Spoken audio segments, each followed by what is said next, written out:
Hello আমার YouTube পরিবার, কেমন আছো তোমরা সবাই? আশা করি সকলে খুব খুব ভালো আছো। আর আমরাও ভালো আছি তোমাদের আশীর্বাদ ও ভালোবাসায়। তো বন্ধুরা, আজকে আমি বানাতে চলেছি সবজি খিচুড়ি, যেটা শুধু সবজি দিয়েই হবে, তার সাথে থাকবে পাঁচমিশালি ডাল। তো তোমরা প্রথম থেকে শেষ অবধি দেখো, আশা করি ভিডিওটা খুবই ভালো লাগবে। তো চলো তাহলে শুরু করা যাক। এই যে বন্ধুরা, আমি প্রথমে চাল নিয়ে নিয়েছি। তো এটা হচ্ছে খিচুড়ির চাল, দোকানে গেলেই বললেই দিয়ে দিবে খিচুড়ির চাল। তার সাথে আমি দিয়ে দিলাম পাঁচমিশালি ডাল। এখানে অনেকগুলো ডাল মেশানো পাওয়া যায়, মিক্সড ডাল যাকে বলে। তো এখন পরিমাণ মতো আমি জল দিয়ে সেটাকে 5 মিনিটের মতো আমি রেখে দিলাম। আর যেগুলো সবজি আমি রান্না করব এখন, সেগুলো আমি এখন কেটে নিচ্ছি। প্রথমে পালং শাকটা তোমাদের দেখিয়ে দিলাম, তার সাথে থাকবে বরবটি, মানে ঘরে যা ছিল তাই দিয়ে আজকে আমি রান্না করব। যেরকম ছিল হচ্ছে পালং শাক, মূলা, টমেটো, আলু, বরবটি, এগুলোই ছিল আমার ঘরে। আর সাথে দিব হচ্ছে সয়াবিন, ছোট ছোট সয়াবিন, কয়েকটা বাদাম। তো এগুলো দিয়ে আজকে খিচুড়িটা হবে। আর স্পেশালি তোমাদের বাড়িতে যদি বাচ্চা থাকে, এইরকম সবজি খিচুড়ি বানাও, তাদেরকে দাও, তারা এত সুন্দরভাবে খাবে।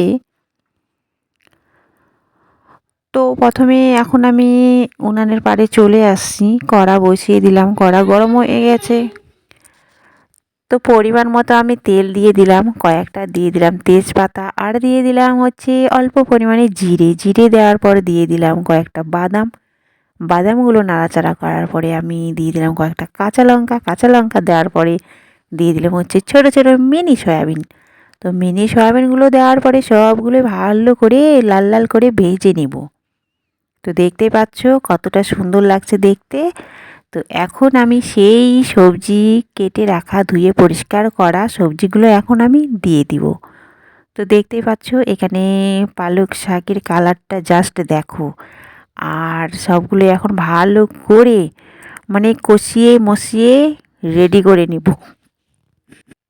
তো এখন যে ধুয়ে রাখা চাল আর ডাল ছিল ভেজানো, সেগুলো আমি এখন দিয়ে দিব। এটাকেও দেওয়ার পরে ভালো করে আবার নাড়াচাড়া করে ভালো করে মিক্স করে নিতে হবে।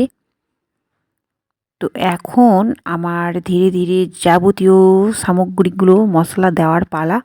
এই যে আমি প্রথমে লবণ, হলুদ, মানে সব রকমের মশলা এখানে দিয়ে দিতে হবে। তোমরা যে যেটা মশলা আর কি ভালোবাসো, খেতে ভালো লাগে তোমাদেরকে, এই মশলাগুলোই ইউজ করবে।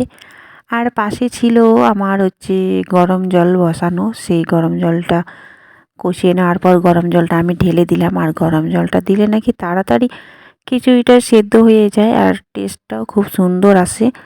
তো একটু ঢাকনা দিয়ে আমি 10 মিনিটের মতো রেখে দিয়েছিলাম।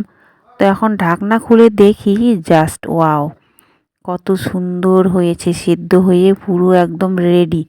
তো এটাকে এখন আরও ভালো করে নাড়তে হবে, যাতে খিচুড়িটা আরও ভালোভাবে আর কি মিক্স হয়ে যায় শাক সবজির সাথে। তো দেখতে পাচ্ছ বন্ধুরা, এইভাবে তোমরাও বাড়িতে তৈরি করবে। খুবই ইজি, খুবই সামান্য কিছু ঘরে পড়ে থাকা উপকরণ দিয়েই ঝটপট তৈরি করা যায় গরম গরম খিচুড়ি। আর এই খিচুড়িটা খেতে না ভীষণই টেস্টি হয়, আর এতটাই টেস্টি হয় যে একবার খেলে নাকি বারবার খাওয়ার ইচ্ছা করবে। তোমরাও এরকম একবার বাড়িতে ট্রাই করো, দেখবে। আর এখন আমাদের টেস্ট করার পালা।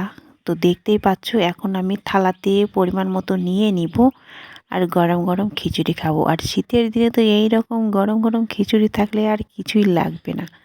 সাথে পাঁপড় ভাজা, বেগুন ভাজা, আর গরম গরম খিচুড়ি, ওয়াও। তো বন্ধুরা, আমার এই ভিডিওটা কেমন লাগলো তোমাদের? আশা করি ভালো লেগেছে। ভালো লেগে থাকলে অবশ্যই লাইক, কমেন্ট, শেয়ার করে দিও। আর আগামী দিনে আবারও নিত্য নতুন ভিডিও নিয়ে আসবো তোমাদের মাঝে। ততক্ষণের মতো তোমরা সবাই ভালো থেকো, সুস্থ থেকো। আগামীকাল আবারও দেখা হবে। Tata, bye bye.